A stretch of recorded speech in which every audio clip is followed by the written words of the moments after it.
ஹே யூடியூபர்ஸிகளே, இன்னைக்கு இந்த வீடியோவில் என்ன பார்க்க போகிறோம் அப்படின்னு பார்த்தீங்கன்னா, இந்துக்கள் திருமணம் தாலி கட்டி நடத்துவாங்க, கிறிஸ்டின்லாம் மோதிரம் மாற்றி நடத்துவாங்க. ஆனால் இஸ்லாமிய திருமணம், முஸ்லீம் திருமணம் எப்படி நடக்கும்ன்றது தான் இந்த வீடியோவில் போட்டிருக்கோம். இந்த வீடியோவில் இன்றைக்கி நம்ம எங்கே வந்திருக்கிறோம் அப்படின்னு பார்த்தீங்கன்னா, தமிழ் வருடப்பிறப்பு அன்னைக்கு இந்த மேரேஜ் நடந்துச்சு. இது எங்கள் ரிலேட்டிவில் ஒரு பையனுடைய மேரேஜ். எங்களுடைய மச்சா முறையில் வருவாருங்க.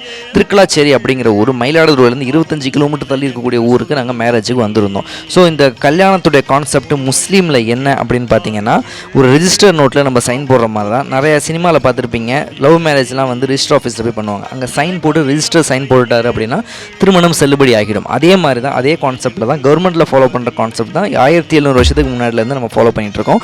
இஸ்லாமியர்கள் ஃபாலோ பண்ணிட்டு இருக்காங்க.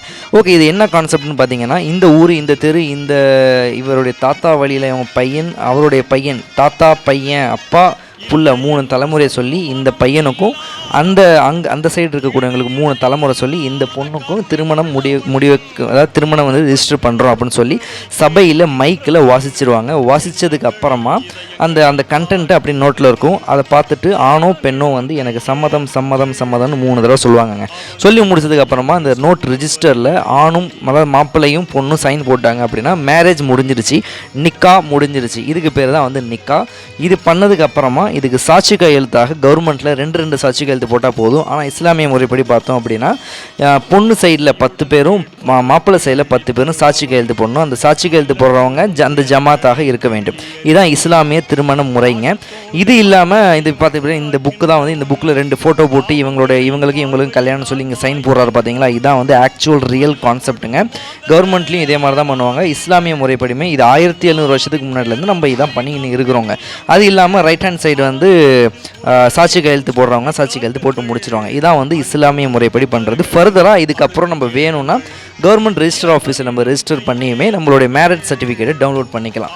இந்த மாதிரி இருக்குது. முடிஞ்சதுக்கப்புறமா இந்த மாப்பிள்ளைக்கு வந்து ஸ்வீட் கொடுத்து வாழ்த்துக்கள் சொல்லுவாங்க. வாழ்த்துக்கள், உங்களுக்கு திருமணம் முடிஞ்சிச்சு அப்படின்னு சொல்லி வாழ்த்துக்கள் சொல்லுவாங்க. இதுதான் வந்து கான்செப்ட்டுங்க. இது இல்லாமல் உங்களுக்கு இன்னும் அதை பற்றி நம்ம எக்ஸ்பிளைன் பண்ணி ஃபுல் வீடியோ போடணும் அப்படின்னா இந்த 5 நிமிஷத்து வீடியோவில் நம்மளால் பேச முடியாது. ஓகே, எல்லாருமே சொல்கிற விஷயம் என்னென்னு பார்த்தீங்கன்னா, இஸ்லாமிய முறைப்படி நடந்த கல்யாணத்துக்கான விருந்து இருக்குது இல்லைங்களா. விருந்து வந்து பார்த்தீங்கன்னா இப்போ நம்ம கல்யாணத்தை முடிச்சாச்சு. இப்போ அடித்து நாக் அவுட் பண்ணுறதுக்காக விருந்து சாப்பிட்றதுக்கு வந்திருக்கோம். அதாவது இதுக்கு எனக்கு முன்னாடி சாப்பிட்டவங்க இலையே இன்னும் எடுக்கலை. ஆனால் நான் போய் இடத்த பிடிச்சி வச்சுக்கிட்டேன், ஏன்னா அப்போ தான் நமக்கு கிடைக்கும். இஸ்லாமிய முறைப்படி நடக்கக்கூடிய திருமணத்தில் மினிமம் ஒரு ஆடையாவது ஒரு கோட்டையாவது அறுத்து தான் வந்து இது கொடுக்கணும், விருந்து கொடுக்கணும்னு சொல்லி இறை தூதர் முகமது நபி ஸல்லல்லாஹு அலைஹி வஸல்லம் சொல்லியிருக்கிறாங்க. நம்ம போன இன்றைக்கி மேரேஜில் வந்து பார்த்தீங்கன்னா எல்லா முஸ்லீம் மேரேஜ்லையுமே 99.9% வந்து மட்டன் பிரியாணி தாங்க போடுவாங்க. சிக்கன் பிரியாணிலாம் போட்டாங்கன்னா அடி சாத்து போட்டு கலவரமாகி போயிடும். அதனால் வந்து மட்டன் பிரியாணி, சிக்கன் கிரேவி வைப்பாங்க. இன்றைக்கி நம்ம சிக்கன் கிரேவி வைக்கல. மட்டன் பிரியாணி, ரைட்டா, தால்ச்சா, ஸ்வீட் ஏதோ ஒன்று வச்சுட்டு முடிச்சு விட்ருவாங்கங்க. நார்மலாக உணவுன்னு பார்த்துக்கிட்டோம் அப்படின்னா கம்மியாக சமைச்சா நல்ல டேஸ்ட்டு வரும்னு நினைப்போம். ஆனால் பிரியாணியில் அப்படி கிடையாதுங்க. பிரியாணி வந்து நம்ம வீட்டில் இருக்கிற ஒரு 4 பேர் 5 பேத்துக்கு சமைக்கிறோம் வச்சுக்கோங்களேன். அந்த 5 பேர் 4 பேத்துக்கு சமைக்கிற பிரியாணி நல்லாவே இருக்காது.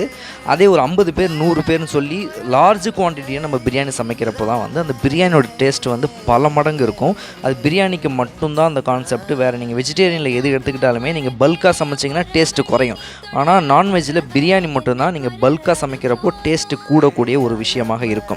அது இல்லாமல் மட்டன் பிரியாணியில் பார்த்தீங்கன்னா வேக அந்த மட்டனை வந்து நம்ம வேக வச்சுக்கிட்டே இருப்போம். மட்டனை கழுவுன தண்ணியாக இருக்கட்டும், அரிசி கழுவுன தண்ணியாக இருக்கட்டும், மட்டன் கழுவுன தண்ணி யூஸ் பண்ண மாட்டாங்க. அரிசி கழுவுன தண்ணியுமே வந்து தம் போடுறதுக்கு முன்னாடி அந்த மிக்ஸ் பண்ணுறதுக்கு ஆட் பண்ணிட்டாங்க அப்படின்னா டேஸ்ட்டு பயங்கரமாக இருக்கும். பார்த்தீங்களா, ஒரு ஆளுக்கு ஒரு கொட்ரா சோறுங்க. இந்த சோறு வந்து சாப்பிட்டு முடிச்சுட்டு ஒரு ஆளுக்கு ஒரு பீஸ் தான், ஒரு தடவை தான் பீஸ் வரும். செகண்ட் டைம் வாங்குறப்ப வெறும் குஸ்கா தாங்க வரும். உண்மையாக சொல்கிறேங்க, பிரியாணி டேஸ்ட்டு பயங்கரம். ஏன்னா குவான்டிட்டி அதிகமாக வந்து பிரியாணி டேஸ்ட் மாறிட்டே இருக்கும். அது இல்லாமல் கிண்டி போடுற பிரியாணியில் அடியில் இருக்கிற பிரியாணி தான் நிறையா மசாலாவாக இருக்கும். ஸோ கிண்டி போடுறப்போ மசாலா மிக்ஸ் ஆகி பார்த்தீங்களா, இந்த வந்து அடி லேயர், இதில் இருக்கிற பிரியாணிலாம் பயங்கரமாக இருக்குது. தால்ச்சா, அப்புறம் வந்து இந்த எண்ணெய் கத்திரிக்கை மாதிரி எதுவும் ஸ்வீட்டு. மேக்ஸிமம் நீங்கள் முஸ்லீம் கல்யாணத்தில் மட்டும் தான் இந்த ஸ்வீட்டு பார்ப்பீங்க. இது வந்து அதுக்கப்புறம் பக்கத்தில் அந்த பள்ளிவாசல்லே வந்து பார்த்தீங்கன்னா திருக்கலாச்சேரியில் இருக்கக்கூடிய கம்யூனிட்டி மஹால், அந்த பள்ளிவாசலோட திருமண மண்டபத்தில் திருமணம் முடிஞ்சிச்சு. கிட்டத்தட்ட தாஜ்மஹால் மாதிரி இங்கே ரவுண்டு போட்டு செம பிரம்மாண்டமாக இருந்துச்சு. வெளியிலேருந்து பார்க்குறப்போ அவ்வளோ பெரிய பள்ளிவாசல் மாதிரிலாம் தெரியல. ஆனால் உள்ளே வந்து பார்க்குறப்போ என்னடா இவ்வளோ ஹைட்டில் இருக்குது, கிட்டத்தட்ட ஒரு 50 அடி ஹைட்டில் இருக்குங்க அந்த ரூஃபு.